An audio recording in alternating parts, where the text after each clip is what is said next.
Dzień za dniem, noc za nocą. Nasze życie upływa pod bezkresnym niebem. Marzymy o rzeczach wielkich, ale życzymy sobie rzeczy prostych. Myślami wybiegamy do przodu, ale jesteśmy świadomi, że życie toczy się tu i teraz. Spoglądamy w niebo z dobrego miejsca na ziemi.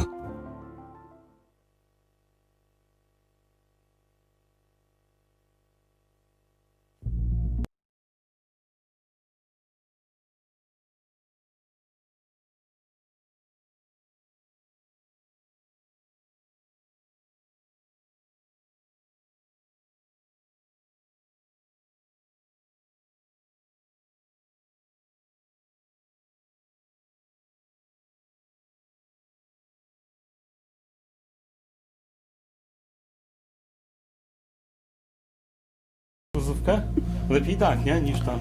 Potential investment in West Nusa Tenggara. Why? West Nusa Tenggara is ready to accept visitors and businesses? Fastest growing region in Indonesia. Consistently beats national economic growth in 2014 to 2017. GRDP growth of 25.3%, from Q1 2014 to Q1 2018, the highest among 34 provinces. HDI index's growth of 8.9%, from 2010 to 2017, the highest among 34 provinces. Solid infrastructure. 98% of national road is in solid category. Zainuddin Abdulmajid Airport. Revitalization of Badas and Bima ports.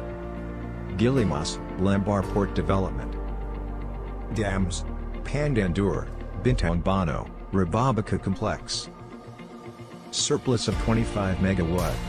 Additional 450 megawatt is in development. Strong government support. Online and centralized permit and tracking system. Clear KPIs for investment permit processing. Principal permit, 3 days. Investment permit, 6 days. Capable workforce. Young, vibrant workforce. Workforce size 50% of total population. Low unemployment, 3.32%. Strong university networks. A total of 42 universities across the province. West Nusa Tenggara's diaspora network, national and international. West Nusa Tenggara scholarship for all degrees, currently working with 26 universities in 5 countries around the globe. Welcome to West Nusa Tenggara in Indonesia. As a governor, I have to make sure that our province is friendly to business community, friendly to investment, so we are so happy that you are interested to come to our province. Thank you very much.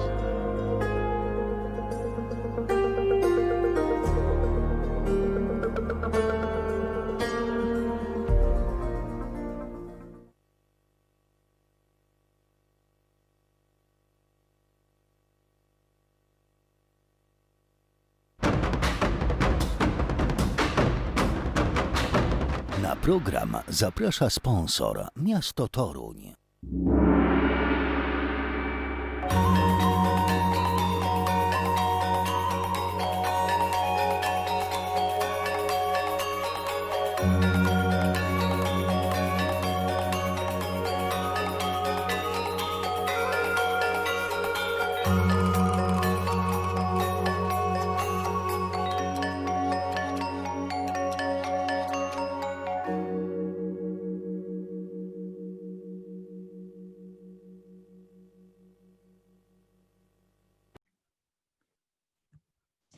Okay, good morning, everyone. Are you with me? Mr. Andrea, Ms. Renata, Miss Maria, Miss Marta, are you here? Yes, good morning. Okay, good morning. Okay, so what about the rest? I think we can we can use this gallery view, so we'll see all participants if you like, unless I think it will be better. Okay, so good morning, Marta. Good morning. Hello, good morning. Good morning. Okay, Andrea is with us. Okay, so I think we can begin because, well, as you know, well, my name is Przemysław Osiewicz. I work at Adam Mickiewicz University in Poznań, so it's my pleasure to be in charge of this panel. I think that the best option for me, and I think I cannot do it in another way as a moderator, will be to change to change a little bit the plan for our panel. So I will be the last. That will be the best solution. So I'm not a host, but I'm hosting this panel, an online panel on economic and political relations in Asia. So maybe we'll begin because we have like 2 less presentations. Unfortunately, we will not have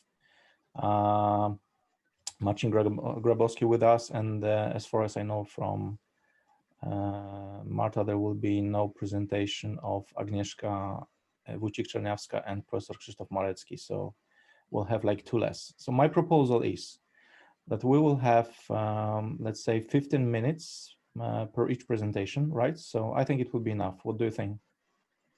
Will you manage to? Okay, so let's do it this way, that we'll have our presentations like 15 minutes each, and then we'll follow with the discussion. So we'll have lots of time left for questions and comments and whatever comes to your mind, right? So I think thanks to that, it will be better, and that will be the best, probably the best schedule for the whole panel. So without further ado, because I think is Togrul Alamanli with us? I cannot see him here, but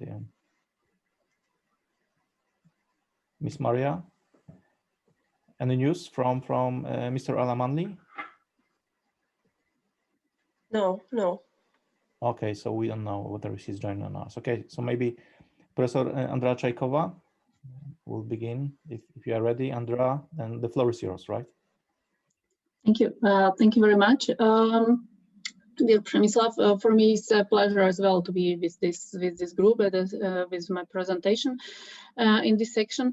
In truth, I don't want to disturb you perhaps so long time. I would like to introduce you my project of my group in my university.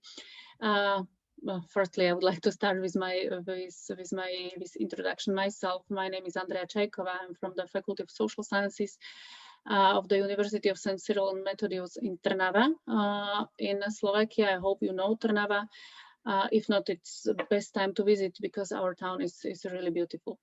So with my colleagues at my faculty, we are working on or finishing the project about China in international relations.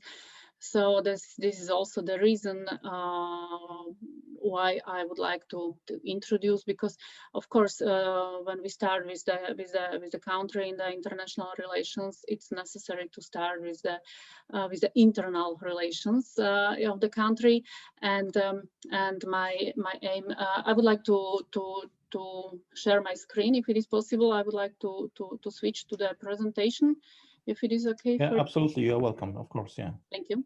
So we can. So this is it. Okay. In truth, the topic of my presentation for today is specific of demographic development in China, of population, so on. As you may see, this presentation is the common result of me and my husband. We are a little bit of the scientific family, let's say. My husband is from the Department of International Relations, the Faculty of Political Science and International Relations of the Matej Bel University in Banska Bystrica. Again, if you don't know Banska Bystrica, it's a good point to think about to visit this beautiful town.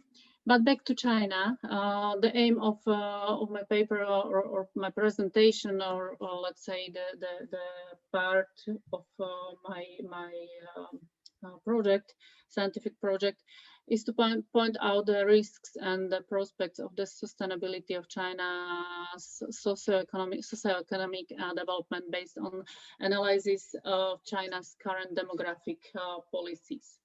Why to to choose this topic, why to work this topic, what is the problem in truth. From a demographic point of view, China is currently facing two main trends in the context of historical development. Firstly, life expectancy in China has improved significantly over the last few decades and moved closer to developed countries. And secondly, China's fertility rate has changed even more dramatically. With the very serious demographic challenges facing China, there is no guarantee that parametric adjustment, such as shifting the retirement age, will ensure the financial health of the pension system by de facto avoiding bankruptcy. Why I start with this, let's say, not positive beginning?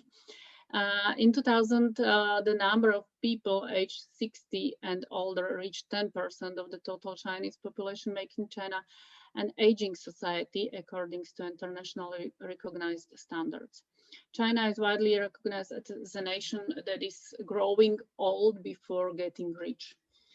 Let's say an example of a country where population policy has significantly influenced both the country's economic and social system for many decades is, as I said, currently China. Today's population policy aimed at controlling the population of the People's Republic of China affects approximately, you may see I have the number 1.4, it is more than 1.4 billion Chinese. This policy also includes other restrictions in the form of national migration and gender policies. Among other things, it has an impact on other areas of life of the country, including education, healthcare, and other social spheres.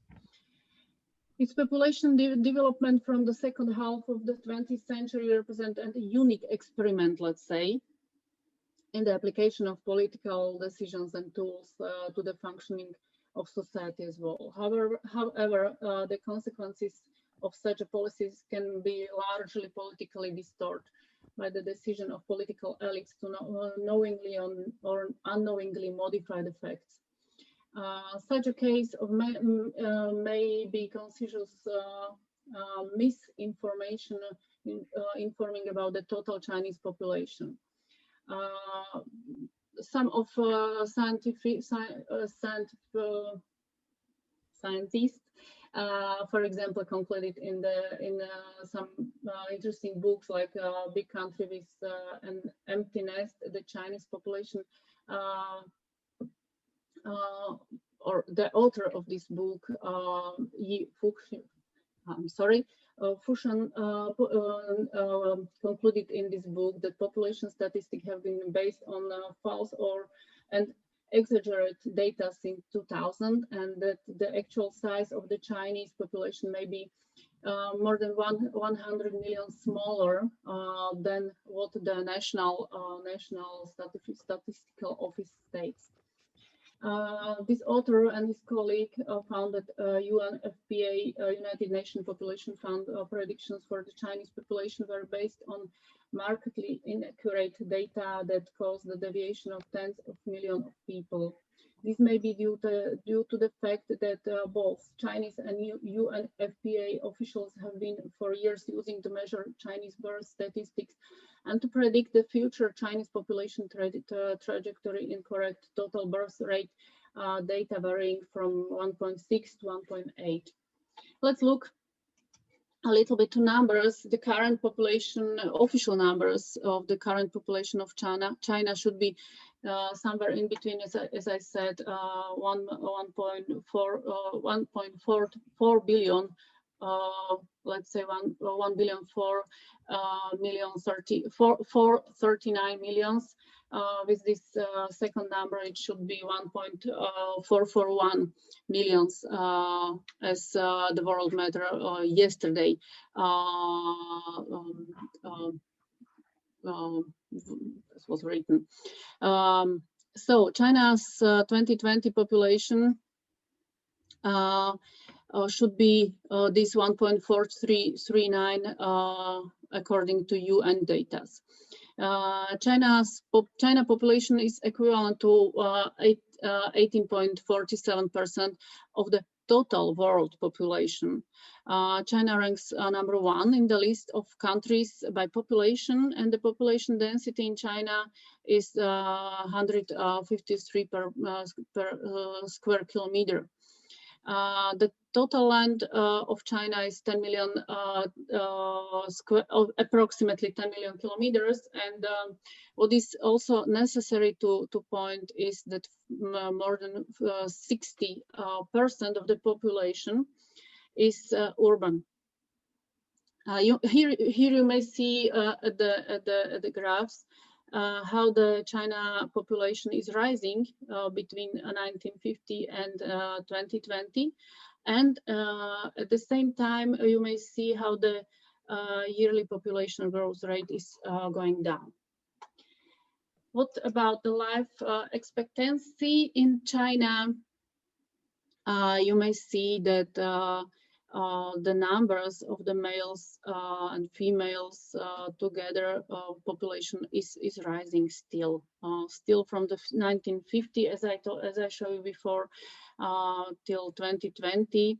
But here we may see especially the life expectancy of the 79.7 years by females and 75.4 years by males. These are also important numbers. As I told you at the beginning, that China is coming to the elder or let's say old population country. Here we may see the, let's say, the result of the one child policy. As I told you, there were some experiments in China, especially with one child family policy. It was only allowed to have one child for a family. So now we may see the total fertility rate, where in 2020 we come to the number 1.7 live births per woman in China. So in the next picture or figure, we may see the development of the Chinese population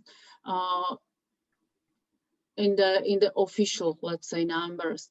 So we are moving from the 1950 with the 554.4 million inhabitants till this nowadays number with 1,439 millions, and you may see also the numbers expected for the years 2030, 2050, and 2100.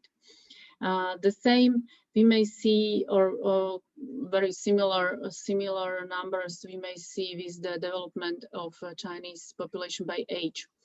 This is interesting also for our project or results.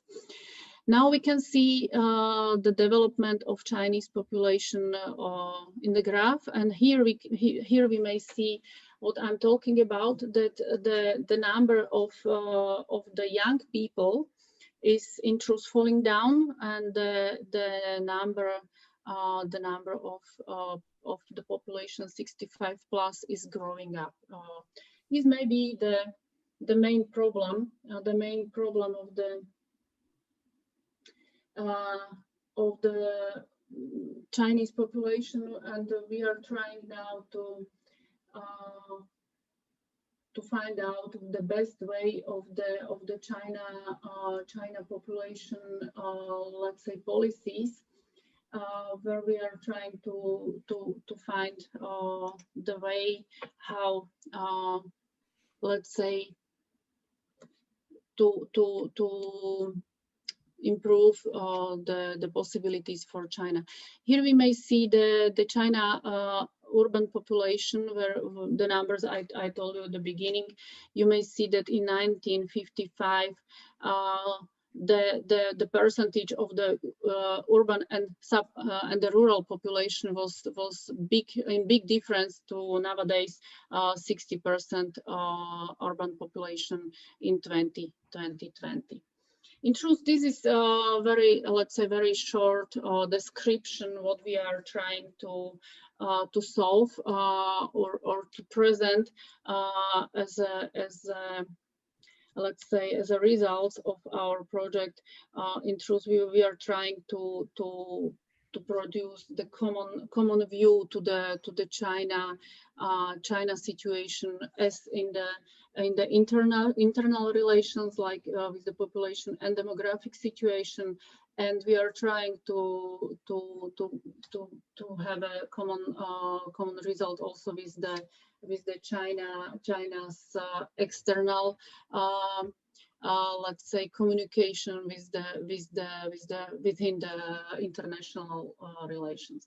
As I told you at the beginning, in truth I don't want to disturb you very long time. This was really a helicopter view of our project, and if you have any questions or any remarks, I'm prepared to answer you. Thank you very much for your attention. Professor Czajkowa, Andrea, thank you very much for your presentation. I think that I would think, if you agree, like maybe the best option would be to have comments and questions in the end after all presentations. So we'll have like more freedom for more let's say more time for discussion, and then we'll not have to worry, and other panelists will be able to focus on the presentations, right? So maybe we'll do this way. So if you have any questions and comments, for example, to Andrea's paper presentation, just write them down, so just to make sure that you will not forget about them right in the end. So I think we can proceed this way. So thank you very much, Professor Czajkowa. And well, according to our schedule, now we'll follow with the presentation of Marta Janowicz,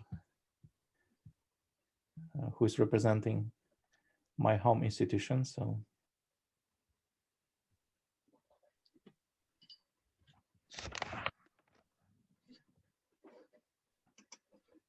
Marta, the floor is yours, right?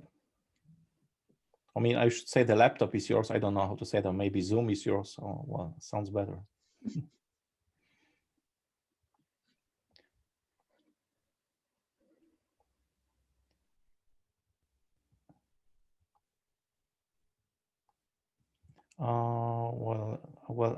Well, in Teams, I could do that. I mean, well, let me try. I can. Well, I cannot do that here because in Teams we can take control of your microphones here. In Zoom, I don't think that we can do it. I can control my microphone and my camera. I cannot, take control over your stuff, over your equipment. You may unmute it at the left button side of the picture. And it's down left corner. Mm-hmm. Mute, unmute. Yeah. Okay, Andrea, thank you. You're welcome.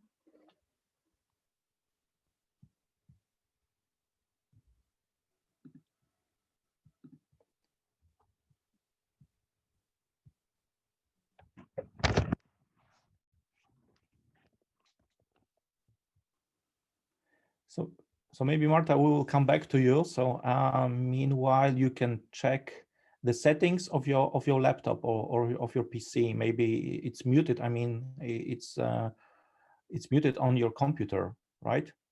It's also an option. I don't know whether you are using Windows or iOS, but in both cases, it can be the case sometimes. So it's not about software. It can be about hardware, right?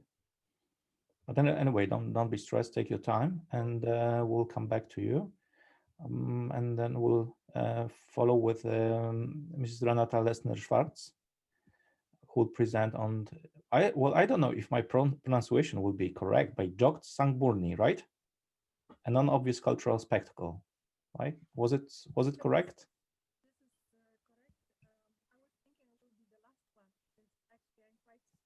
Yeah, Renata, we cannot hear you. If you could.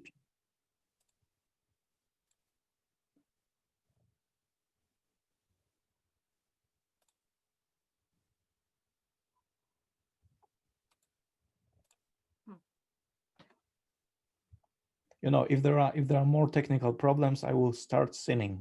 You don't want me to do that. Trust me.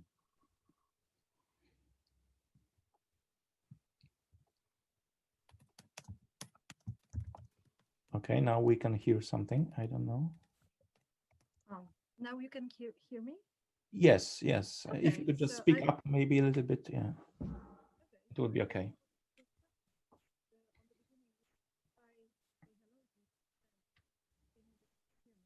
So now it's okay, right? But it's well, it's very silent. We cannot really. Well, I can hear you at least, but it's very, very silent, I would say. And Andrea, can you hear Renata? No. And now? No, now it's muted. I cannot hear you. Pani Mario, nie wiem, może po waszej stronie jest jakiś problem tam, nie wiem, może pani, bo pani chyba jako, może ma kontrolę nad panelem, nie? Nad wyciszaniem i tak dalej. Nie, niestety nie mam takiej możliwości ani wyciszenia, ani włączenia mikrofonu uczestnika. W komercyjnej wersji Zooma, nie wiem, czy korzystacie z komercyjnej wersji? Dzień dobry Państwu, jestem z opieki technicznej i jest taka możliwość, natomiast wszystko powinno być ok. Natomiast prowadzący, paneliści powinni zwiększyć głośność. Na swoich komputerach, nie? Tak.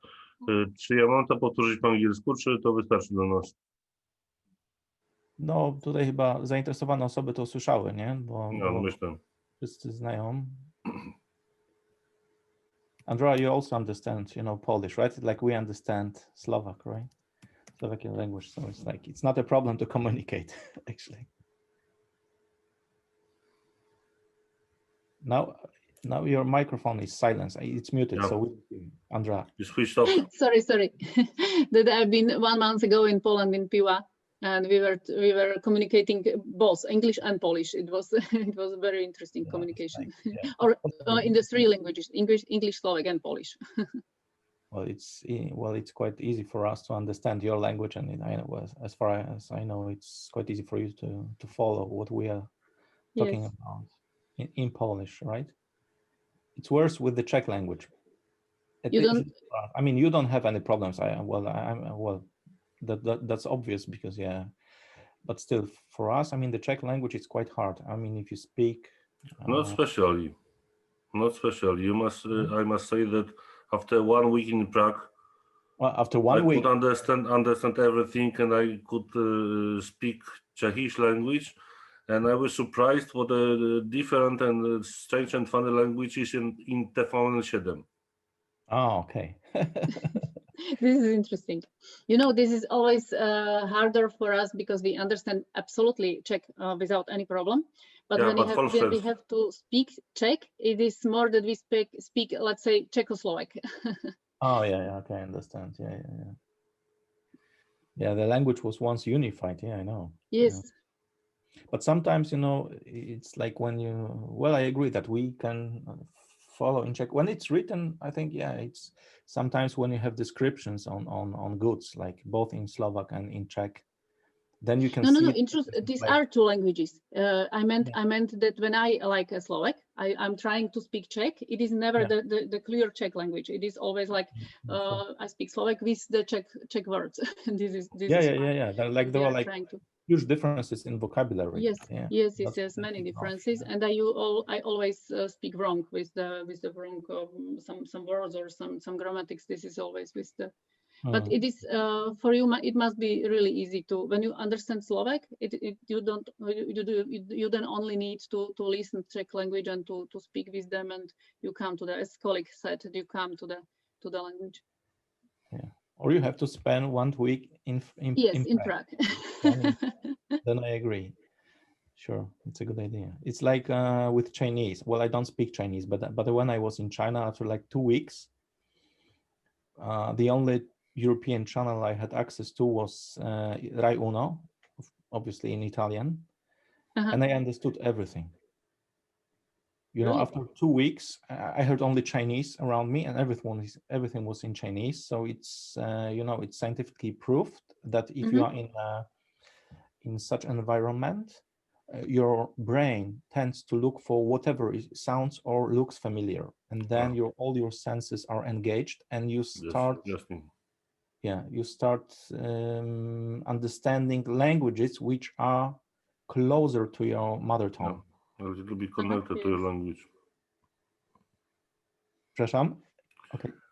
As I said, it will be connected to your language, so you can understand phrases, words.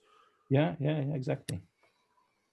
Yeah, exactly. Sentences. Italian, is based on Latin, like Polish is to much extent also based on Latin. So yeah. Okay. So do we have Marta or Renata ready? Or? I could observe that Marta Woźniak is not ready because the camera and the voice is switched off.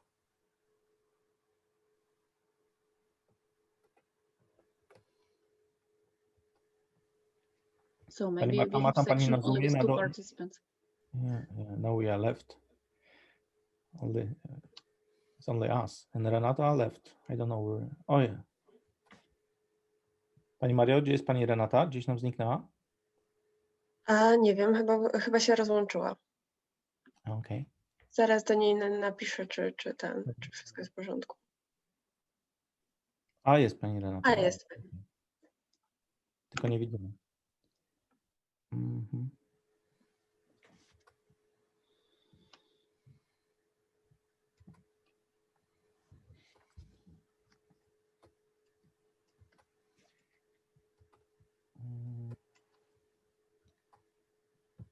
Pani Renato, nadal widzimy, ale nie słyszymy. Z ruchu ust tylko możemy czytać.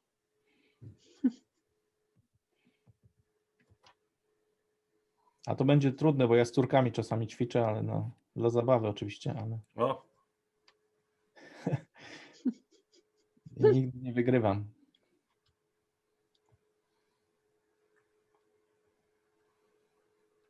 Okej.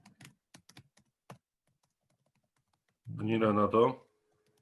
Jestem. Czy mnie słychać? O, teraz tak, super. O, dobrze, bo po prostu zrestartowałam nasze połączenie, także mam nadzieję, że teraz jest wszystko w porządku. Wszystko teraz świetnie. Okay, so the floor is yours. As I said, I was pretty surprised that my presentation is in such a serious panel, because my topic is about traditional dances on Bali. So I don't know if you are ready for this kind of subjects. I can be the last as in the plan if you want, but yeah.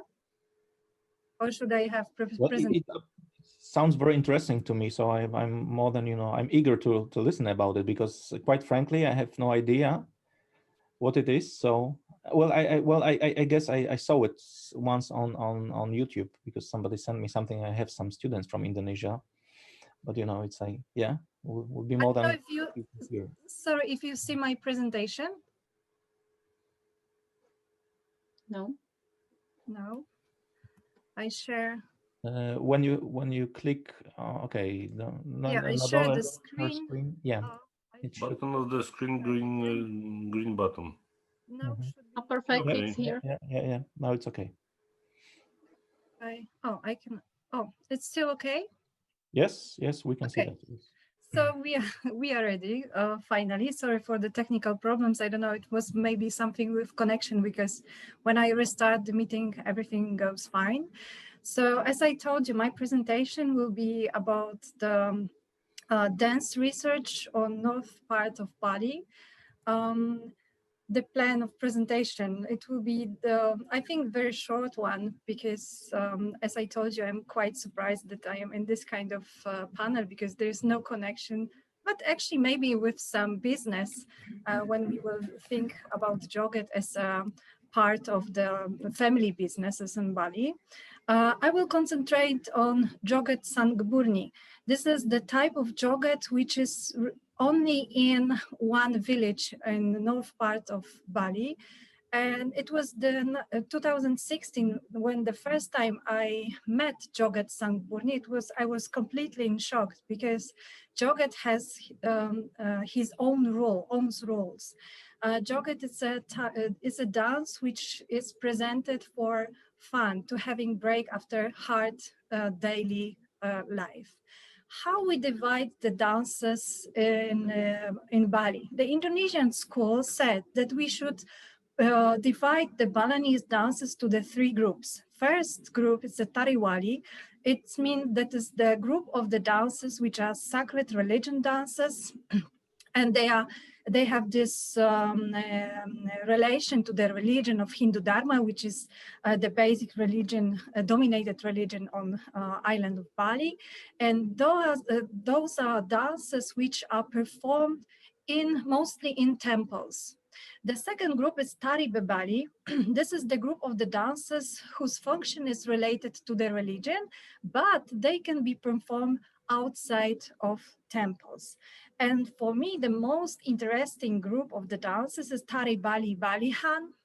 They are the dances, secular dances, and all the new compositions which will start from 1945. There are some photos. Rejak dances, this is the dancers, sorry. Rejak dance, it's a dance which is connected to the religion. And the Rejang, it's really, really specific dance because it can be performed mostly by very young girls who are before their first menstruation. So it means that they are clean and they can connect directly with the gods. And the Rejak dance is performed in temples. Barong procession is some kind of drama dances which has connection with the religion, but they can be presented outside of the temples, the same as Barong and Rangda fights, which are also some kind of dance drama, Balinese traditional dance drama. And the last pictures, they are Legong dancers. Legong, it's also sacral, has connection to the religion. This is really the most popular dance on Bali. When you have some prospects from this part of Indonesia, for sure you will find Legong dancers photos. As I told you, the Bali dances, we will divide to the three groups. Two of them, they have connection with the religion, and the third one, Balihan, this is the group of secular dances. They don't related to the religion. There are also new composition and choreographies. And for me, this is the most important and most interesting groups because this group of dances, they are not under the rules which comes from the religion. So it means that they are changing all the time. They are like a mirror of nowadays, and they are really, really interesting. The compositions are really creative, and some of them, mostly, maybe not some of them, but mostly they have this connection that they are inspired by Balinese tradition. My research was mostly concentrated on the north of Bali. I was concentrated in Buleleng Regency, it's here, but actually my research was concentrated in this part, so it's Buleleng, which is on the east of part of the Bali of this regency. And the most interesting village which I found during this few years of researching, this is Sangburni. Actually, this was the accidentally meeting with the people from that village because I was just going on the motorcycle from one village to another and collecting the story about the Joget dance, which was really interesting for me because actually, we cannot find many information about this dance. When I start to try to find some theoretical information about Balinese dance, about jog, especially about the joget. So what I discovered that the joget is practically not exist. The joget is a dance which is not really classified as an interesting dance for researchers and for horologists and so on and so on. I found some of the information which were written by Ima de Bandem and also Wayan Dibia. There are two scholars which are very famous ethnomusicologists and also dancers and musicians on Bali, and they have they put to their articles some information about joget, but still there are really like basic information about this dance. Very important for me it was that the joget has this combining it with pre-colonial dance performance, and they have this connection with the mostly with the courts, with some kings and so on and so on. There's some information we can find also in Wayan Dibia's book, which is written with Ballinger, and also some information we can find in the book Dance and Drama in Bali, which was written by Beryl Dezoete with collaboration with Walter Spies. Some information about joget also we can find in the Soedersono book. This is Indonesian researcher, dance researcher, and he is mostly concentrate on the research on Javanese dances, but still in some of his books, for example, Sani Pertunjukan Indonesia, the Era Globalization, we can find some information about Bali, but the thing what he was writing about the joget, he was saying that the joget was formed after 1945, which is not really correct information. The main thing what we have to know about the joget is that for sure this dance performances, they are the most popular in the north part of Bali. How we have lots of types of joget. For example, joget bumbung, it's a joget performed to the bamboo instrument music. Joget tua, really interesting also because it's performed by women in their 60s and more than 60 years old. Joget Pingitan has connection with black magic. Joget Gandrung, for example, is performed very often by some young boys. And then we have Leko, Gundeng, Adar, and finally Joget Sangburni, the most interesting one for me because has connection to the sacral sphere. And to left, Joget Dandut and Joget Hot or Porno.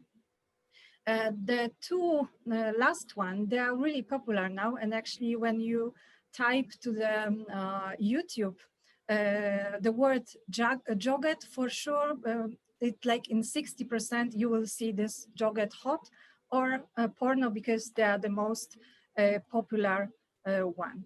Joget comes from East Java, has connection with the Tayuban style from Central Java and also Ronggeng from West Javanese dance tradition, and it is associated mainly with activity of courtesan. That's why there's this evaluation from traditional joget, joget bumbung to joget hot or porno. As I already said, currently the main the joget is main entertainment, and it has the social connection. It's performed for having fun, to have a break after everyday life, after hard work, and so on and so on. The problem with joget is this connection, what I already said, that the joget has connection with this two last types of this dance performance, especially the strong connection with joget, porno or hot. That is why very difficult is to find the dancers who would like to perform this kind of dance performances. That is why mostly families organized their own groups. What does this mean? That the father is the main leader of the gamelan group of the musicians, daughters or cousins, they are dancers, mother or grandmother helping with the makeup and preparing the dancers to perform. So it's the most popular way how the joget groups are organized. Joget dancers mostly dance before they get married. When they get married, actually, there's several dancers what I met during my research who are still dancing joget after they are married. What you can see on the slide, this is the joget dances which are performed in the traditional clothes. So they have clothes which we called kebaya, and then batik, or different traditional Balinese material. This is the costume. Sorry, this is the quite black photo, but I made it in the night. This is the costume which is used mostly for this more free version of the joget. And for example, the material which is covered the legs has the elastic part. So the movement of the legs can be more open than in the traditional way of joget. You can see also the dancers, mostly they are teenagers, as you can see on the photos. The main part of the costume in every type of joget, it's a gelong. This is the head cover, which has connection with the legok dance. And the legok dance, as I told you already, has connection to the religion. The joget dance is accompanied mainly by tinkling. This is the bamboo tubes instruments. Also gamelan joget bumbung. There are also the groups which are mostly have the bamboo instruments, and also some grantangan instruments which are more metallophones. Some of the groups has also like the modern style, so they have this accompaniment with some electric guitars or keyboard. Joget is the most popular in the northern part of Bali, but still we can find this free kind of types of joget in Negara and Tabanan. And when we organize the joget shows or performances during the birthday, so when the young couple has child, mostly when it's the child will be a boy child, so the joget is organized for the small boy. Wedding ceremony, tiga bulanan, this is the ceremony for very young kids. Then some dance drama and dramas as Arja Calonarang, also theater Wayang Kuling, Odalan, and so on and so on. Some national holidays, the joget is really popular during the national holidays on Bali. Of course, some shows for tourists, because it's only one dance, which is during the dance, we can go to the interaction with the audience. This is only one dance in Bali when we can do this. That's why it's so popular for the tourists, because the tourists love to feel that they are in Balinese culture. So this kind of dance can make this feeling for them. And the last joget Sangburni, it is organized, for example, when someone is ill, and this kind of joget has connection with sacral part of beliefs of Balinese. Doesn't matter what type of joget, maybe besides of this joget hot and porno, all the performances will start with the praying. Praying which start with priest Pemangku. This is the man here. Mostly Pemangku is also the leader of the group. Why it's happened like this? Because it's a cheaper version for all the groups, because the groups don't have to pay for the leading prayers before performance. I would try to show you the movie. I hope.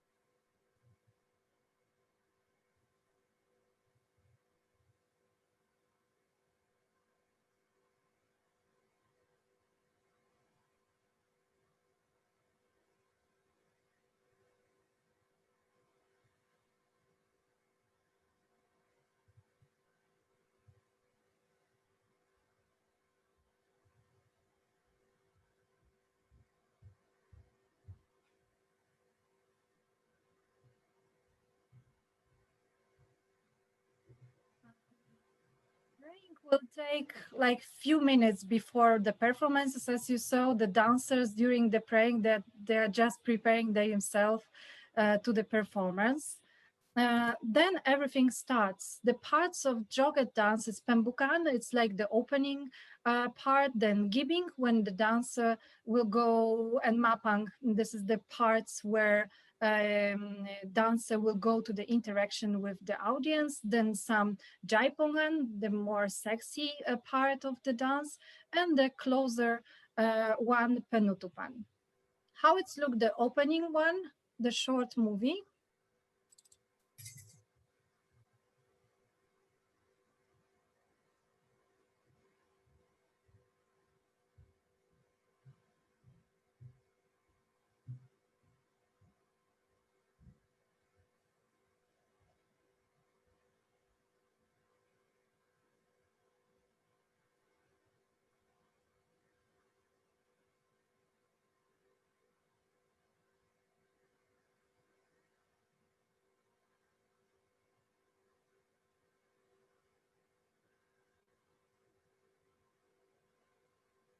When the dancer is going to the interaction with the audience, there is the one part for like drama.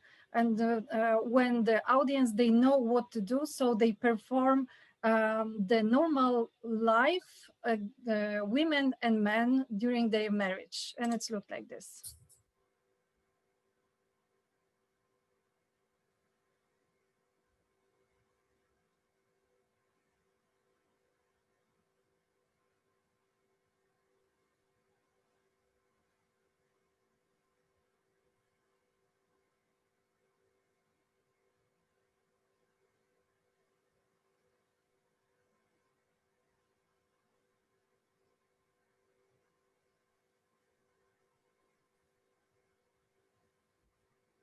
This is the moment when the dancer and her partner, they will show the normal life when someone is already married.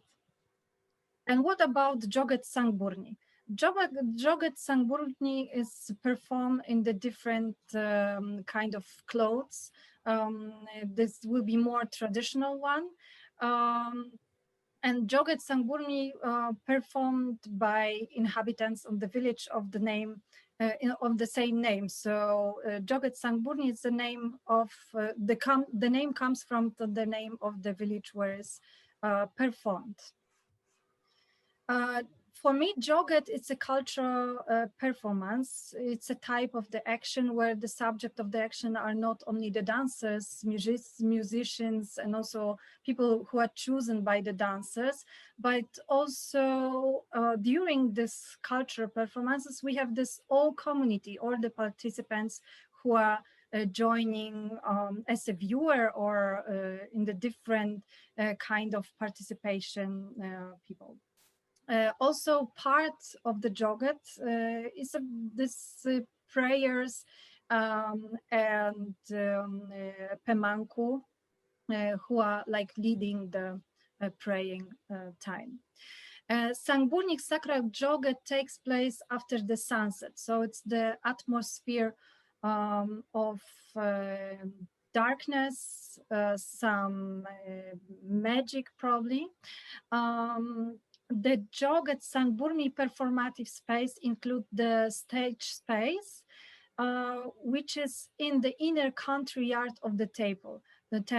So this is what is very unusual for the Joget Sangburni, because this is only one Joget which is performed in the temple. So it's mean that this dance has more connection with Tariwali, the first group of the Balinese dances, then with Tari Bali Balihan, the third group, what I already described to you. The sonic character of the show created by the Joget Sangburni sound space. So it's not only the music, but also the music, which is mostly performed by gamelan Grantang or Joget Bumbung. Musician, you can see here some photos. The most popular in Sangburni is gamelan Grantangan. which has also some gong kabyar instruments in it. And why they are used? Because the gong kabyar instruments, they are more loud. So it's mean that everyone in the village can hear that the joget is coming. The most important when we analyze the joget sangburni as a dance performance is to know that sound is also created, but sounds is coming from outside of the space, stage space. This is not only the musicians or not only the music, but also the sounds which are coming from audience. This is the creation of the one atmosphere. When we talk about performances, for me, in the joget, the about performance, but performers. In joget, performers, they are not only the dancers, musicians, but also priests or priests, adults, women, men, and all the audience who are in the temple in the same time when the dance is going on. Future dancers are they are chosen by priest Pemanku. So it means that not everyone can be a dancer of joget sangburni. The girls has to be chosen by the priest. Mostly they are chosen when they have 6, 8 years old, and they are stay in the one temple as a dancers of joget sangburni. Sometimes it's happened that girls can feel that they would love to be joget sangburni dancers. And then when they have this feeling, sometimes some of my friends, dancers, friends, they said that they have this dream about being joget sangburni dancers. You have the one story on the slide. One girl, she's already 22, living outside of the village, but because she is a joget sangburni dancer, when something is happened in her temple, she has to go back to the village and dance. And this is this girl. You can see the difference between the short movie before and this one, especially when you look for the audience, you can see the audience, they're wearing the Adat clothes, and yeah, they create the atmosphere of temple.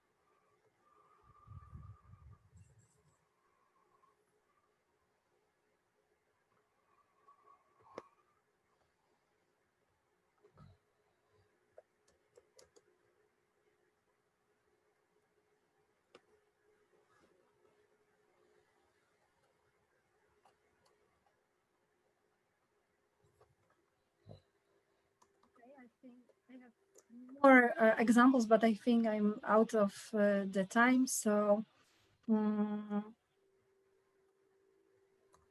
the end, I would like to say that the most important function of the joget sangburni is that it's ordering during when someone is ill. So has this healing function. So it's the function which is really unusual when we talk about joget as a group of the dance. What my friend said about joget, for example, Ketut Darmada, he said that joget was and it will be his trend in the tradition in Sangburni. We do not follow fashion. We have a specific repertoire of the dances gestures. We don't earn much. We don't earn at all. But living according to the tradition, we know that joget will heal us in this case of the illness. So the next part of my research, what I would like to concentrate, what was the role of the joget sangburni during the COVID pandemic? Thank you very much. Thank you very much for this very interesting presentation, and well, I was really delighted to hear about it, because it was like really terra incognita for me. So really great to hear about it. So I bet we'll have some probably naive questions for you in the end, but I have like one for sure. But yeah, I will keep it for the end. So Miss Marta, are you ready? Can you hear me now? Oh yeah, now it's perfect, Marta. Oh, so great. I'm glad. Yes, thank you very much. I will also load my presentation.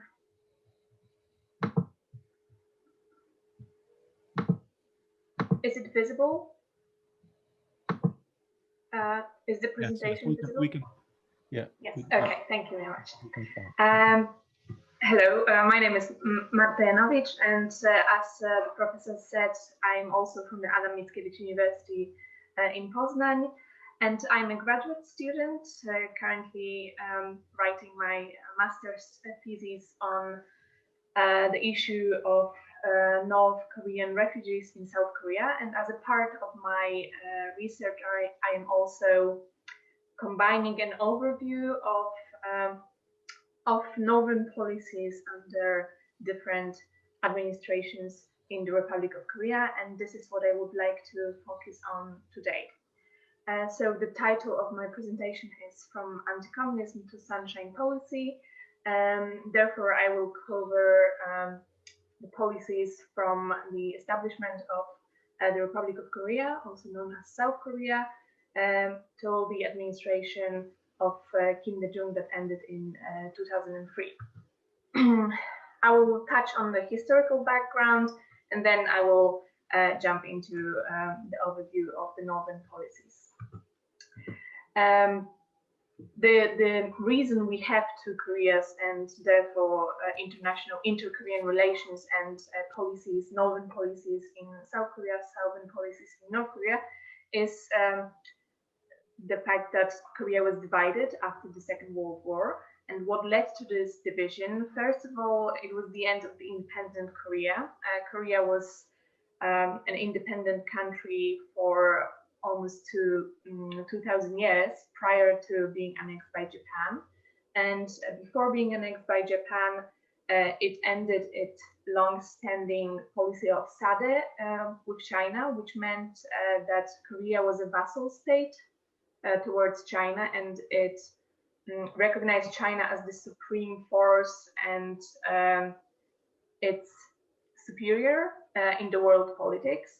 However, it ended with the fall of China, with the Opium Wars and the British and French presence in mainland China in the late 19th century.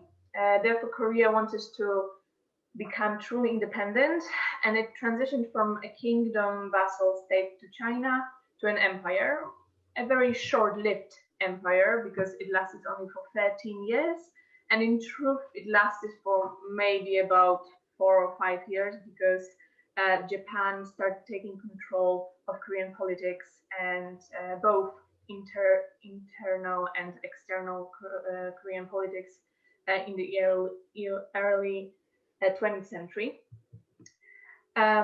Japan formally annexed Korea in 1910. However, there were treaties before that gradually gave Japan control of Korean government, of Korean military, and finally in 1910 they signed the annexation treaty, and Korea became part of the Japanese Empire. And it stayed part of the Japanese Empire until 1945, in which year Japan lost in the Second World War and surrendered to the USSR and the US. During the Japanese rule, Koreans struggled for independence. The independent movement was very strong both inside Korea and also outside in the US and China, with the government in exile and many activists who tried to interest the rest of the world in the Korean issue. The end of the World War II was a glimmer of hope for the Korean people for true independence. And they even started working on establishing their own independent state, People's Republic of Korea, which was very short-lived because after 2 or 3 weeks, the USSR and the US decided that Korea and the Korean people were not ready for independence, were not ready to govern themselves, and they decided to occupy Korea, dividing into 2 zones of influence. One was the USSR zone and the other was the US zone. As you probably know, the division was made along the 38th parallel, which is a very arbitrary and one-sided decision made by the US. The US was worried that the USSR would eventually occupy whole of Korea because their army was much closer to the peninsula than the Americans were.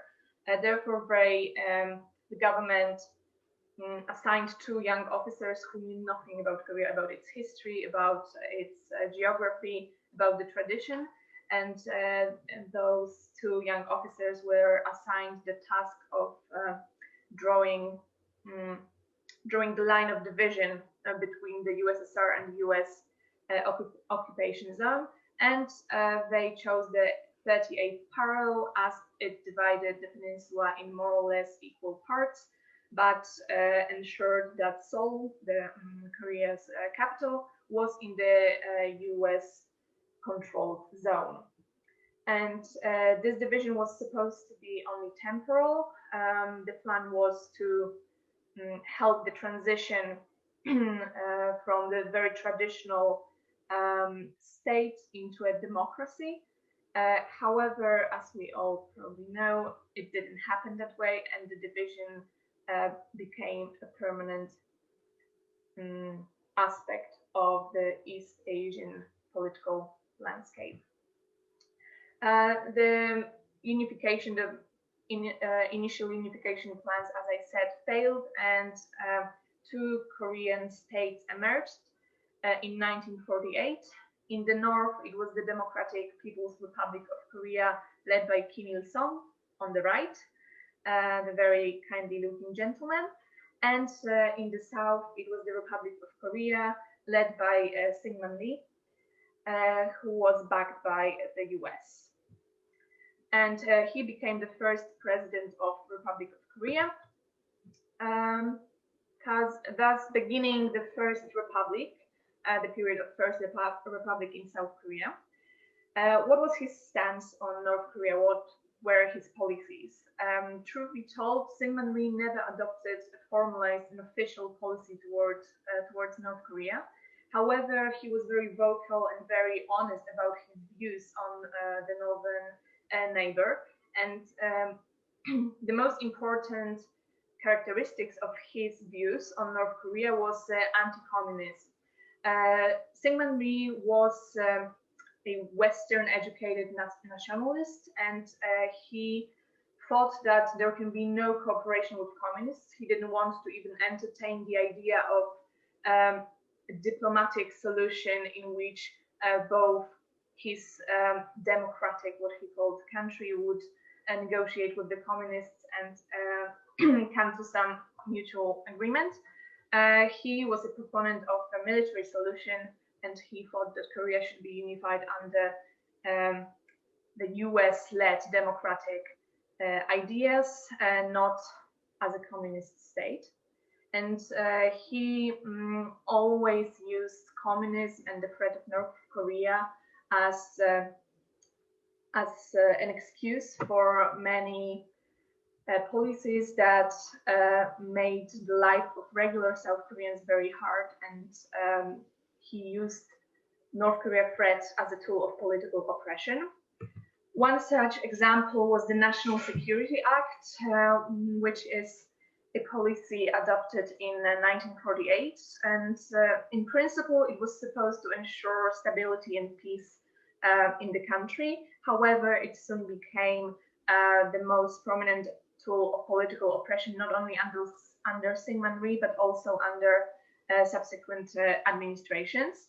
And the core idea of this policy was opposing communism and not letting communism infiltrate South Korea. Another one of his unofficial policies towards North Korea was the popular chant among his supporters, which was March North. As I said before, Ri was a proponent of a military solution, and he often vocally spoke about the need of a military invasion, of annexing North Korea and unifying Korea through a military action, of which the US was not, the US was not supportive, so they did not let Ri initiate a military assault on North Korea. However, he did not have to wait long, because in 1950, on June 25th, North Korea attacked South Korea. Kim Il-sung, backed by the USSR and China, decided to launch an attack, which began the 3-year-long fighting on the Korean Peninsula, and a still ongoing war, because the war has not ended. It is only a ceasefire situation after the 27 July 1933 armistice that was signed by North Korea and the US, which is an important detail, because South Korea is not a party of this treaty, of this armistice. So there is no possibility of North Korea and South Korea resolving the situation on their own, as the US and the UN is a side of the conflict as well. The Korean War and the aftermath of it, which was economic collapse and many casualties, legitimized a very strict anti-communist attitude in South Korea towards North Korea for a few decades to come. After Syngman Rhee's regime collapsed in 1960, the Park Chung-hee administration started in 1961. Park Chung-hee was a military general who took power by force. He organized a military coup d'etat and ruled as a military general for first 3 years before organizing general elections and winning the presidency for himself. He was a little bit more willing to cooperate with North Korea, even though officially he maintained the very strict anti-communism attitude. He did begin the process of normalizing relations between the two Korean states. Under the Park Chung-hee administration, a very important executive body was created.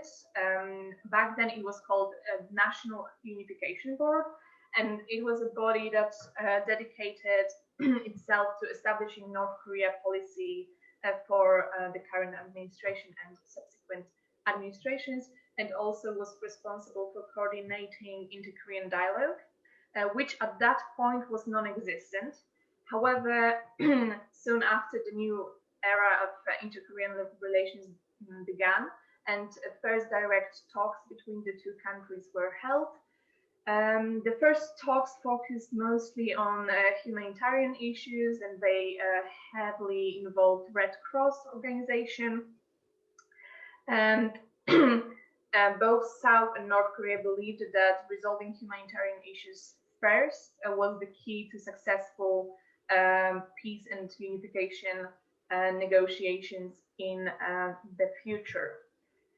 As a result of those talks, both countries signed the July 4th South-North Joint Communique, which outlined the principles for the future of the inter-Korean relations and the future possibility of unification. The most important provision of this statement was that the relations between the two countries and future cooperation should be independent of foreign interference, and it should be achieved through peaceful means, as both parties at least publicly claim that they do not want to repeat the Korean War, and they do not want to launch a military assault on one another. And they emphasize the great unity of the Korean people and the need to work out their ideological and systemic differences. However, this communique didn't bear much fruit, as the North Koreans continued to launch military provocations towards South Korea. There were numerous raids into the territory of South Korea, as well as an attempt to assassinate the South Korean President Park Geun-hye. And the talks, the negotiations stalled mid-1970s, and for the remainder of Park Geun-hye's administration, not much was done after the communique of July 4th. And Park Geun-hye was in fact assassinated in 1979, and after his death, one of his generals, Chun Do-hwan, took power again by force, by a military coup. He was not at first elected in any way. He became very notorious for his strict internal policies, and one of the first things he did was massacre thousands of people, of his own citizens. Therefore, the work he's done towards the unification, the normalization of relations between the two Koreas is often overshadowed by the absolute fiasco of his internal policies. However, Chun Do-hwan was the first president, his administration was the first to propose an actual detailed plan of a possible unification. His plan was called the Unification Formula for Harmony and Democracy, and there were three basic principles of this plan: national self-determination, unification constitution, and joint general elections. National self-determination was another way of saying that both Koreas wanted their issue to be resolved by them without foreign interference and foreign influence. For North Korea, of course, it meant that they did not want the involvement of the US and UN. For South Korea, it meant that they wished the USSR to stay out of their negotiations with North Korea. The Unification Constitution was a proposal for the future, for the moment in which the actual unification process would begin. And it was a plan to formulate a constitution for the new unified Korea that would ensure that the new Korean state would be a democratic country, not a communist one. And the last phase of this plan, excuse me, the last phase of this plan, the joint general elections as the means of establishing the new government that would rule over the unified Korea. And excuse me, Chun Do-hwan's administration ended quite abruptly after internal struggles and pro-democratic transformation protests and strikes. And the next president, the next administration, is the first one considered to be a democratic government. And Noh-tae-woo administration also brought great changes to the Northern policies, the Northern attitude. One of his first acts as president was in fact addressing the North Korean issue with his July 7th declaration, which among other things emphasized the need for active inter-Korean cooperation, because prior to that moment, most of what was being done on this front was purely declarative, and not much action was being taken towards more productive cooperation. One of the issues that was also a provision in this declaration were family reunions and family correspondence for separated families who after the war lost contact because parts of the families stayed in the north, parts of the families stayed in the south. And this program is one of the more successful programs undertaken by any of the administration. It is still going on with varying frequency, but it still exists. NATO also planned for economic cooperation because there was a growing discord between the southern economy and the northern economy. South Korea became more developed. It became a richer country, while North Korea was declining. The economy was declining, and due to lack of any sort of reforms and a lack of privatization of any areas of economy. And another point of the declaration insisted that both countries should assist each other in establishing and strengthening relations with other nations. It was this period was the end of the Cold War, and South Korea prior to 1988 did not have any official relations with the countries from the Eastern Bloc. So no relations with USSR, no relations with China, no relations with European countries such as Poland, Hungary, Yugoslavia. While North Korea did not have established relations with the Western Bloc countries, the US, France, Germany, Western Germany, of course. Ms. Marta, would you manage, like, maybe in 2-3 minutes, because we are running? Yes, of course. Yes, excuse me. I'm almost finished. And so they were supposed to help each other establish those relations with the countries from the other blocs. Okay, I will skip that and just touch upon Kim Yong-sam, who continued the no administration unification formula and worked towards unification. However, his efforts were greatly impacted by the nuclear crisis, the first nuclear crisis in North Korea, and also by Kim Il-sung's death, which put a halt to the negotiations and peace talks. And the most well-known northern policy from South Korea is the Sunshine Policy of Kim Dae-jung administration, which was the first policy to soften the attitude toward North Korea, and that put cooperation before confrontation. According to Sunshine Policy, the road to unification led through first reconciliation and establishing functioning cooperation in terms of economy, humanitarian issues, as well as international policies.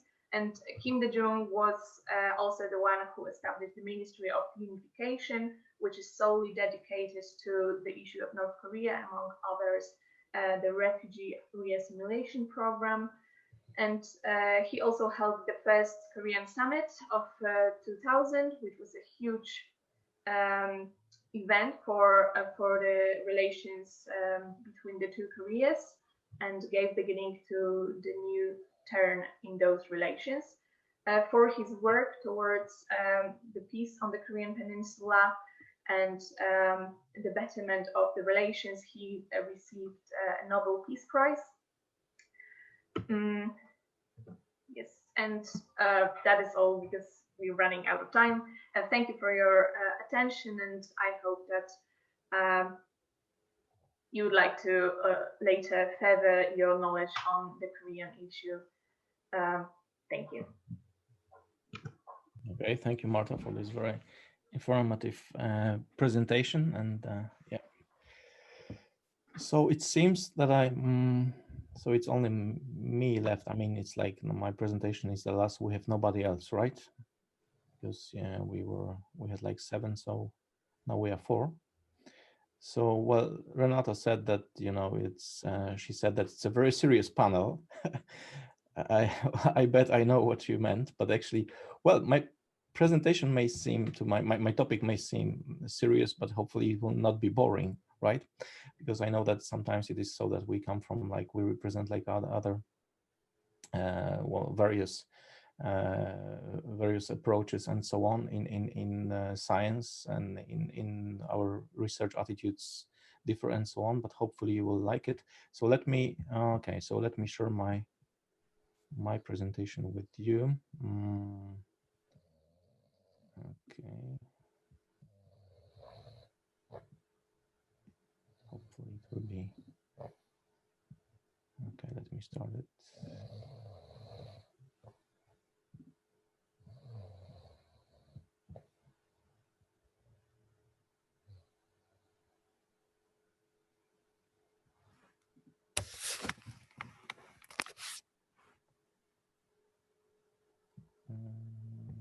We'll see if it works.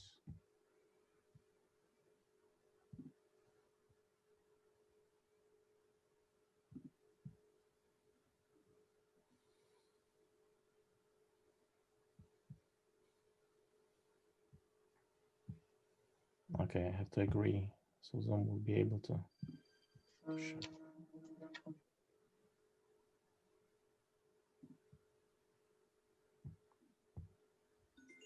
Oh, excuse me. Okay, can you see? I don't know if can you see my presentation or not? Not. Okay, so I have. Let me. Okay, now you'll. Okay, now you'll see it. Okay, because I had to agree that now I Yes, think. now Can it you see works. that? Yeah. Okay, I had to agree. So my laptop will be allowed to share the content with you. So without further ado, well, actually my paper, because I wrote a paper about it, but it's dedicated to the implementation of the Belt and Road Initiative.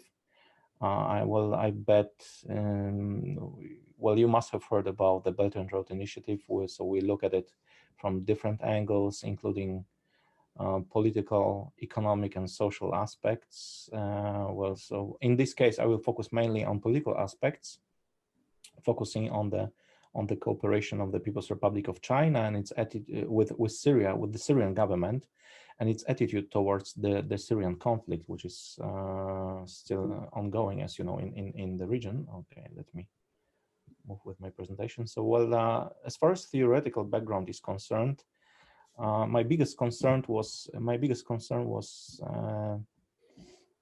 connected with the Belt and Road Initiative as a grand strategy. I mean, a grand strategy is well defined in political science, and some scholars define or try to define the Belt and Road Initiative as a kind of Chinese grand strategy, or even some of them even call it the Chinese grand strategy, what is not really true and in order to prove it, I will not only present my opinions, but also opinions of very well-known scholars dealing with the Chinese foreign policy. And for example, in this case, well, the first quote you can see, Stanley and Gang, they don't refer to the BRI as the grand strategy. They rather describe it as a crucial pillar, namely a part of the emerging grand strategy.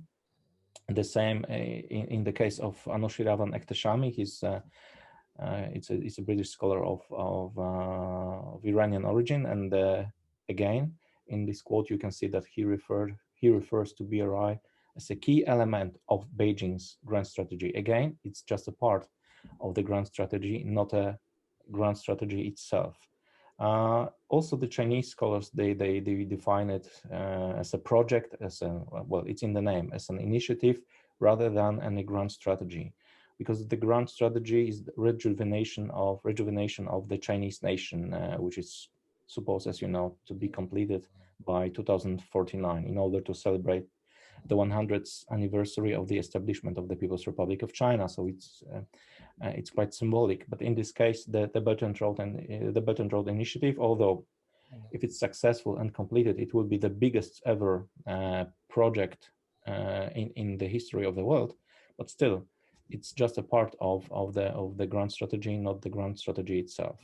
It's also about commercial ties, and I will come back to that in a few minutes. So you will see that actually it's very true. So in the end of the day, when maybe it's not very true in the case of Syria and the Chinese-Syrian relations right now, but in the end of the day, we can say that the whole project is about money. So, well, the Chinese authorities don't hide it, right? So that the main, sustainable growth and everything, peace in the world, these are like traditional elements of the Chinese foreign policy. But still, they don't hide it, that actually the main, one of the main objectives of this initiative is to make sure that the Chinese citizens, Chinese nation gets, wealthier, and the standard of living will be higher, and so on. Well, at the same time, they want the same for other nations participating in the initiative. However, the ultimate goal is that the Chinese nation should profit from this initiative. In the case of the Syrian conflict and Syria itself, it's quite complex. Well, China changed its attitude toward the Syrian conflict in 2016, and somebody could say that the event was not of a big significance. Well, because from time to time states change, modify their foreign policies, and that's life. However, once you know, and I guess much about the Chinese foreign policy. In this case, it was a very unique event. Why? Because the Chinese never take sides. I should not use the word never, but they rather not take sides in international conflicts. So they never ever try to support one side or another. As long as, let's say, we have, for example, two sides in conflict, then they don't really support one side against another. They rather try to become, China tries to become a kind of middleman between these two fighting sides, and so on. So it was a very unique event. Well, I was trying to identify the reasons behind this decision, because we as for example, as political scientists, we can observe the phenomenon, and that's it. But the question is, what were the real reasons? I should add here, the real reasons behind the decision, because they might have differed from these declarative reasons, right? Those reasons which were declared in 2016. Later, what are the main objectives of the Chinese engagement in Syria? Again, we can focus on those declared objectives, namely formal objectives of the Chinese engagement. And at the same time, as political scientists, we should rather or maybe also focus on these real objectives, right? Those this so-called hidden agenda, and it's a very important element of every foreign policy, of every strategy. It's also very true about the Chinese foreign policy. They never ever reveal their real objectives, and it's not only that they want to hide them for political reasons or economic reasons. It's a cultural thing, right? So they do it because that's the way it is, right? So you never ever reveal everything you want to say. You never ever say everything, because this secret should be somewhere in the background, right? Your interlocutor should somehow figure out what are your real intentions, and they always come to this conclusion that if you are smart, you will get the message, right? If you are not smart, you will not get the message. So it's a cultural thing. So they are, well, this way they differ from Westerners, and I mean, or to be more precise, from the Americans or Europeans.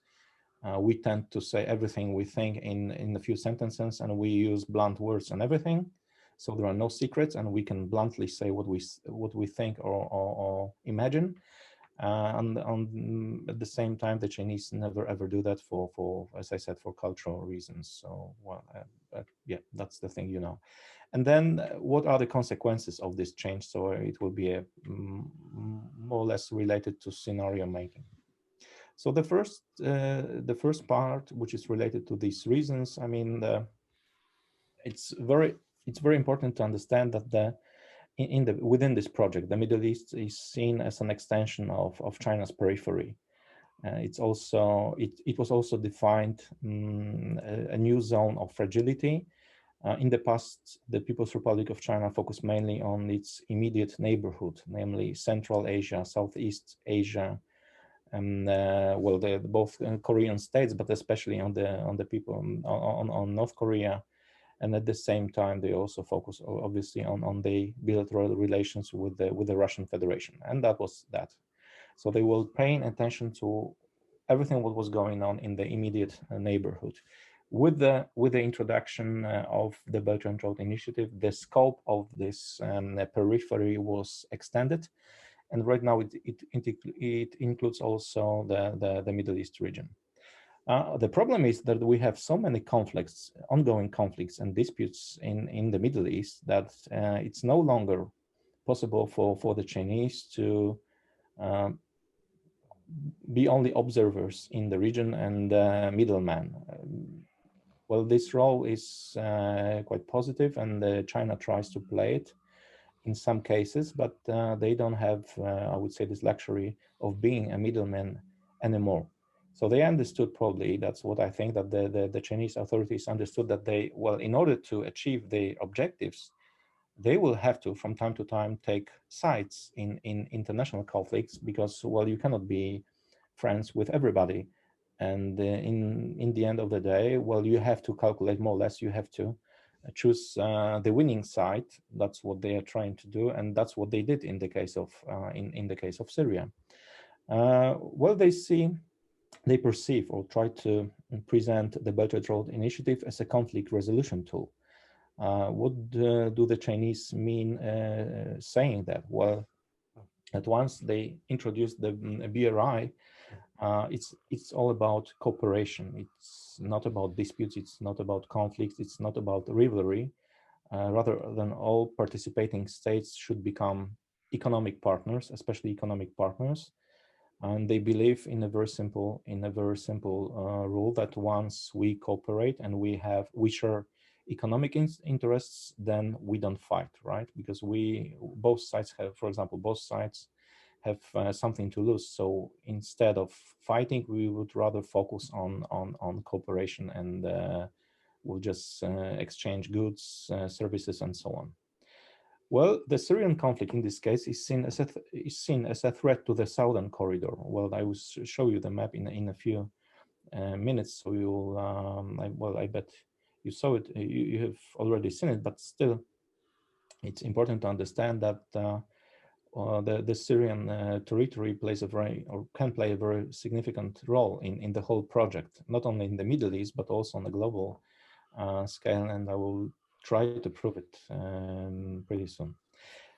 Well, and the last argument here is that we can, and I perceive it this way, that it's the Chinese game versus the Russian and the Iranian presence in Syria.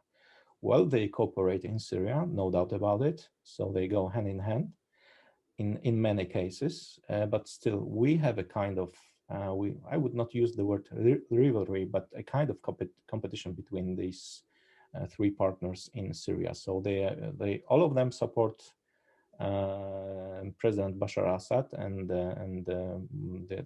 I should not say the ruling party, because there is no party, but right now actually, but the ruling elites in Syria. So all these three actors support the Syrian authorities of the Bashar al-Assad regime, but that's it. That's what that's all what they have in common. Once you start analyzing ideological factors, there is no way you can find anything in common, what they have for what, for example, the Chinese have in common with the Islamic Republic of Iran, where they have economic interests and everything, but from the ideological point of view, it's like two worlds, right? So we have a theocratical state on one side, and then a communist state on the other side, which is actually not really, the state does not really support any religion, right? So, and it's just opposite. Well, that's the way it is. And then the Iranian land forces, another reason for that, the Chinese entered, let's say, the Syrian conflict when everything was done. That when it was clear that Bashar al-Assad will probably win the civil war in Syria, that his forces will take advantage of the situation, and then with the support of Iran and the Russian Federation, they will simply win this conflict. So once it was almost done, and the Chinese were sure that yes, Assad will stay, and it was no longer in his position in Syria was no longer questioned. That was the moment when the Chinese decided to enter, saying, yes, we are here. We are supporting Bashar al-Assad, and well, we are doing that for the sake of regional stability and so on, because that was the official message.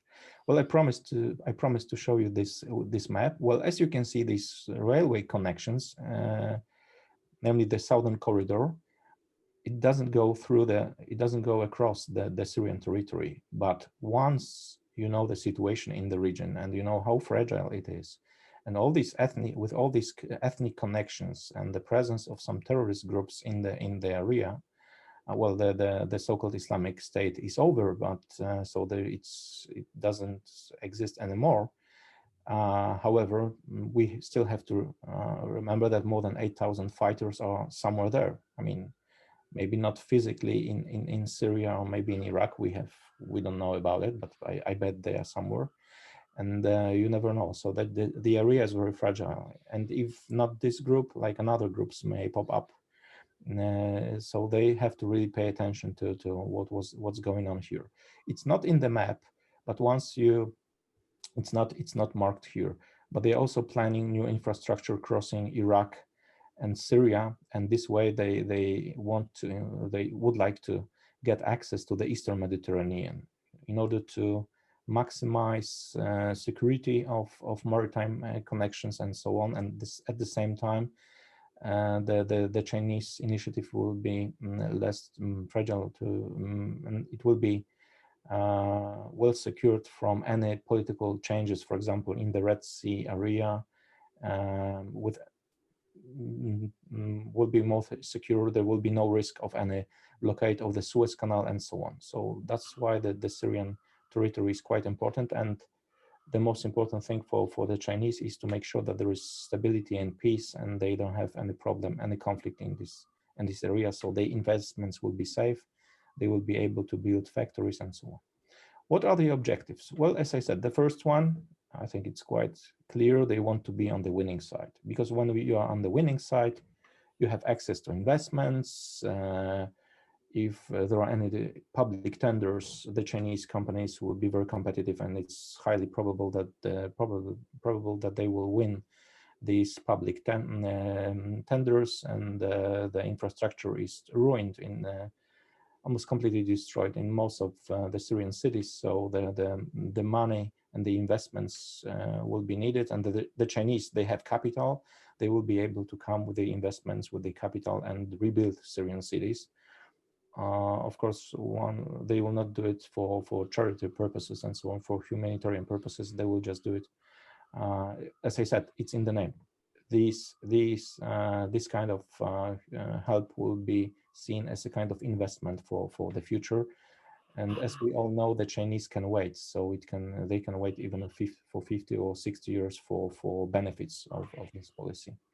So it's, again, that's the difference between the Europeans, for example, and the Chinese. They are very patient, and today they are planning something for the second half of the 21st century. So yeah, for generations to come. Well, they will also, as I said, secure the BRI southern corridor. And what is very important here, and it's a, well, of course, they do not declare it, but it's quite obvious to me. I don't know if you will agree with me or not, but I'm quite sure that they do it also to block Western peace initiatives. That's the first thing. And they do want to block any Western presence in this area.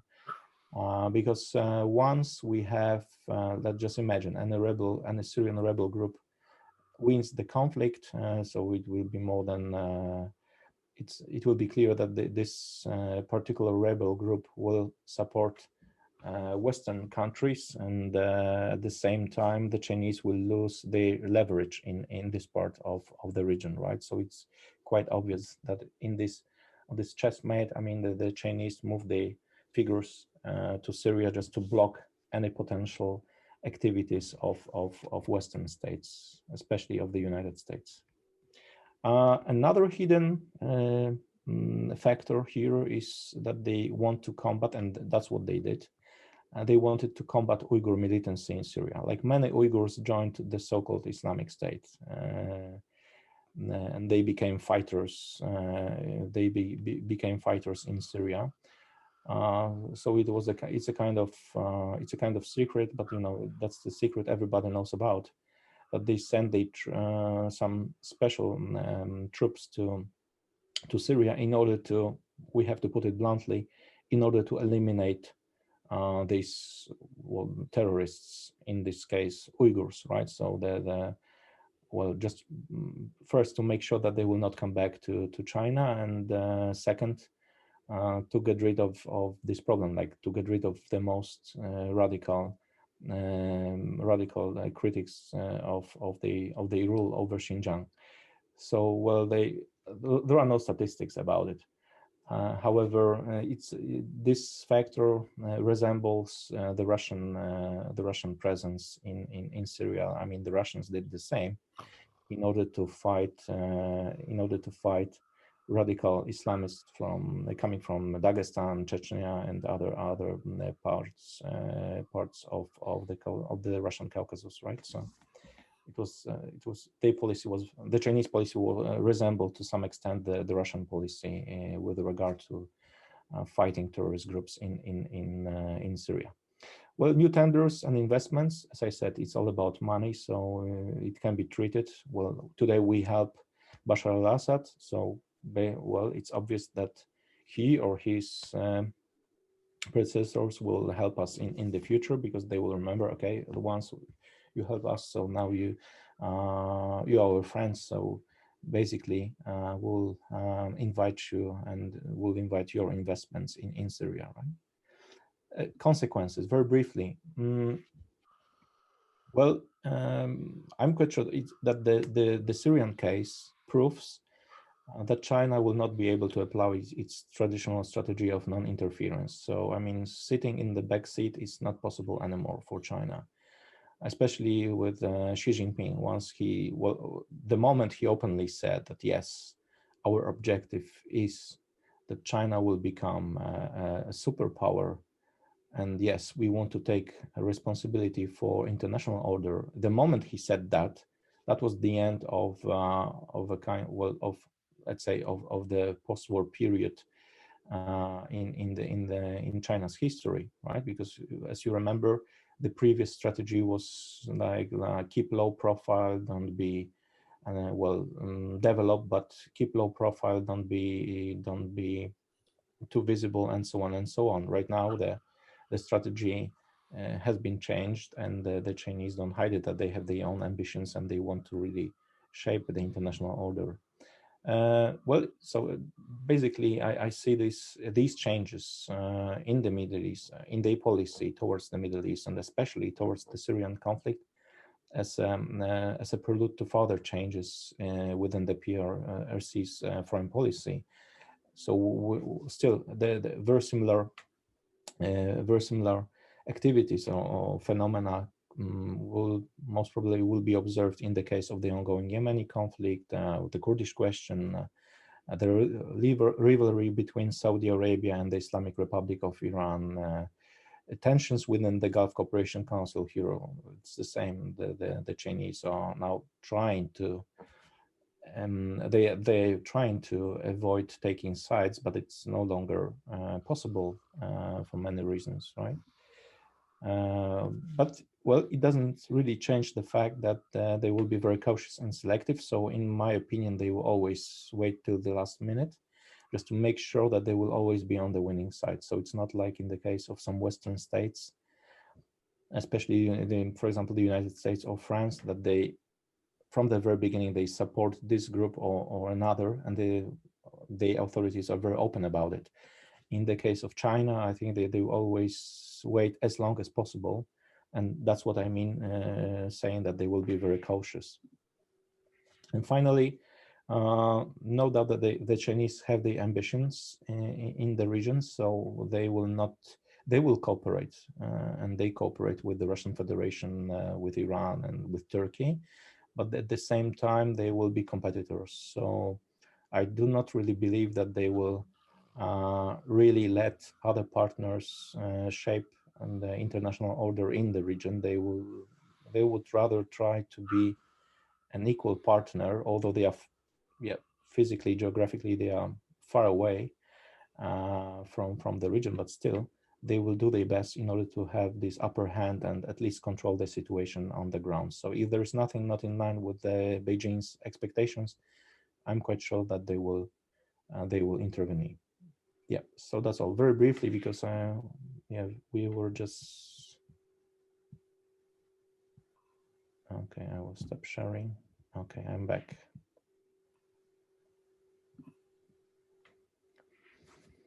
Okay, are you with me? Was it very boring or not? Okay, because well, we actually ran out of time, but yeah, I think we can have 2 or 3 questions or something. Yeah, Andrea? I'm really very sorry. It was absolutely not boring. It was interesting, your presentation, and thank you very much for it. But for this, so I will play it, in the loop. For this moment, again, very sorry, but I have to run already. But it was very much pleasure for me to hear your interesting presentations, and I'm ready to answer any questions or to debate, to communicate again at my email address. So if it is okay for you to. I should not say it as a moderator, but I have a similar problem because my classes start in my classes This, start in. This is it for me, the same. Yeah. But anyway, so if there are, I mean, we can do it this way because we have our emails, right? Or we can more or less, yeah. So I mean, if you had any questions or something, yeah, I think it would be, or Miss Maria could help us, right? So maybe on behalf of the whole panel, I would like to thank Maria and the technical staff for your support. Right, so guys, so thank you very much for today. Enjoy the rest of the day and stay safe, I would say. During the pandemic, I mean, that's probably the most important thing, right? So stay safe and hope to see you, one day, pretty soon, right? So have a nice day. Thank you very much for being with us, for being together. Bye-bye. Thank you very much. Thank Bye. you very much. Thank you very much. Bye.